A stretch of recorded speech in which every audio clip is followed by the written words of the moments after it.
Hi, welcome to my YouTube channel. ನಾವು ನಮ್ಮೂರು ಸಾಗರದ ಹತ್ರ ಇರುವಂತಹ ವರದಾಮೂಲ ಅನ್ನೋ ಪ್ಲೇಸಿಗೆ ಹೋಗಿದ್ವಿ. ಆ ಪ್ಲೇಸ್ ಮಾತ್ರ ತುಂಬ ಚೆನ್ನಾಗಿತ್ತು, ನೋಡೋದಕ್ಕೂ ಸಹ ತುಂಬ ಚೆನ್ನಾಗಿದೆ. ಅದನ್ನು ಶ್ರೀಧರ ಸ್ವಾಮಿಗಳ ಆಶ್ರಮ ಅಂತ ಹೇಳಿ ಕರೀತಾರೆ.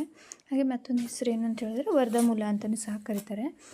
ಆ ಪ್ಲೇಸ್ ನೋಡೋದಕ್ಕೆ ಎಷ್ಟು ಚೆನ್ನಾಗಿದೆ ಅಂತ ಹೇಳಿದ್ರೆ, ಇಲ್ಲೊಂದು ಕೊಳ ಇದೆ, ಅದರಲ್ಲಿ ತುಂಬ ತಿಳಿಯಾಗಂಥ ನೀರಿರುತ್ತೆ. ಹಾಗೆ ಅದಕ್ಕೆ ಕೆಲವೊಬ್ಬರು ಬೇಡ್ಕೊಂಡು ಅದರೊಳಗೆ ಕಾಯಿನ್ಸನ್ನು ಹಾಕ್ತಾರೆ. ಹಾಗೆ ಇಲ್ಲೊಂದು ಬಸವಣ್ಣ ಇದೆ ನೋಡಿ, ಈ ಬಸವಣ್ಣನ ಬಾಯಿಂದ ಸಹಿತ ನೀರು ಬರುತ್ತೆ. ಅದನ್ನು ತೀರ್ಥ ಅಂತ ಹೇಳಿ ಕರೀತಾರೆ. ಆ ತೀರ್ಥನ ಪ್ರೋಕ್ಷಣೆ ಮಾಡ್ಕೊಳೋದ್ರಿಂದ, ಹಾಗೆ ಅದನ್ನು ಕುಡಿಯೋದ್ರಿಂದ, ಅದರಲ್ಲಿ ಕೆಲವೊಬ್ಬರು ಸಹಿತ ಸ್ನಾನ ಮಾಡ್ತಾರೆ. ಆ ಥರ ಮಾಡೋದ್ರಿಂದ ಅವರಿಗೆ ಅವ್ರ ಕರ್ಮ ಎಲ್ಲ ತೊಳೆದು ಹೋಗುತ್ತೆ ಅನ್ನೋ ರೀತಿ ಇರುತ್ತೆ.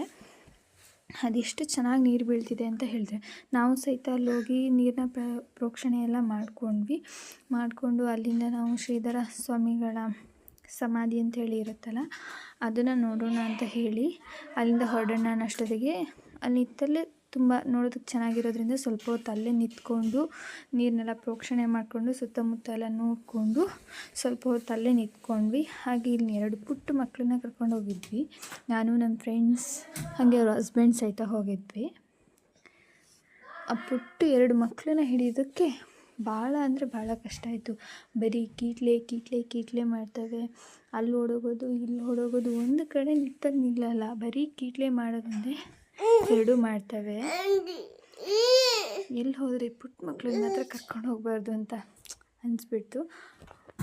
2 ಎಷ್ಟು ಕೀಟ್ಲೆ ಮಾಡ್ತಿದ್ವು ಅಂದರೆ ಒಂದನ್ನು ಬಿಟ್ಟು ಒಂದು ಇರ್ತಿರ್ಲಿಲ್ಲ. ಆದರೂ ಭಾಳ ಕೀಟ್ಲೆ ಸಹಿತ ಮಾಡ್ತಿದ್ವು. ಸೀದಾ ಇಲ್ಲಿ ನೋಡಿಕೊಂಡು ಇಲ್ಲಿಂದ ನಾವು ಸಮಾಧಿ ನೋಡೋಕ್ಕಂತ ಹೋದ್ವಿ.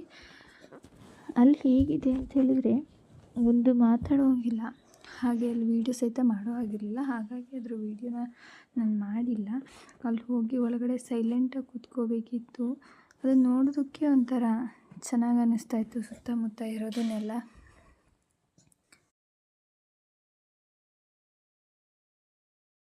ಹಾಗೆ ಈ ಪುಟ್ಟ ಮಕ್ಕಳನ್ನ ಕರ್ಕೊಂಡು ಅಲ್ಲಿಂದ ಸಮಾಧಿನ ನೋಡೋಣ ಅಂತ ಹೇಳಿ ಎಲ್ಲರೂ ಸಹಿತ ಅಲ್ಲಿಂದ ಹೊರಟ್ವಿ. ಹಾಗೆ ಇದ್ರ ಮುಂದಿನ ಭಾಗನ ಮುಂದಿನ ಎಪಿಸೋಡಲ್ಲಿ ತೋರಿಸ್ತೀನಿ.